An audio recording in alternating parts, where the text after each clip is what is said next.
Bahujan Samaj party तमिळनाडूचे प्रदेशाध्यक्ष Armstrong यांच्या हत्येचा सोलापुरात बसपाच्या वतीनं निषेध करण्यात येऊन आरोपींना कडक शासन करण्याची मागणी करण्यात आली। बहुजन समाज पार्टी तामिळनाडू राज्याचे प्रदेशाध्यक्ष आर्मस्ट्रॉंग यांच्या हत्येच्या निषेधार्थ बहुजन समाज पार्टी सोलापूरच्या वतीने निदर्शनं करण्यात येऊन जाहीर निषेध करण्यात आला।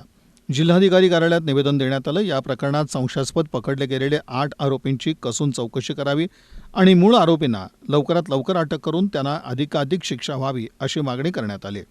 झालीच पाहिजे फाशी शिक्षा झालीच पाहिजे। तामिळनाडूच्या प्रदेशातील आर्मस्ट्रॉंगवर हत्या करणाऱ्यांचा प्रदेशाध्यक्ष आदरणीय सुनीलजी डोंगरे साहेब यांच्या आदेशानुसार बहुजन समाज पार्टीचे तामिळनाडू प्रदेशचे अध्यक्ष दिवंगत आर्मस्ट्रॉंग यांची 5 तारखेला हत्या झाली आणि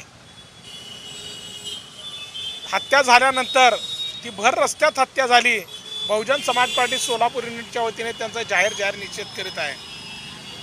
ज्यांनी आर्मस्ट्रॉंग साहेबांची हत्या केली त्या आरोपींना अटक केलेली आहे, त्यांची कसून चौकशी झाली पाहिजे।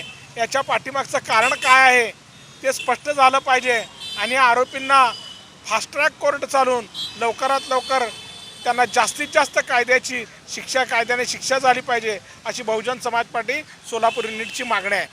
या प्रसंगी जिल्हाध्यक्ष बबलू गायकवाड, जिल्हा कार्यालयीन सचिव शिलवंत काळे, माढा विधानसभा प्रभारी श्रीकृष्ण प्रक्षाळे, माजी शहराध्यक्ष देवा उघडे, अमर साळवे, सुहास सरवदे, प्रमोद राऊत, महेंद्र कांबळे आदी पदाधिकारी कार्यकर्ते उपस्थित होते।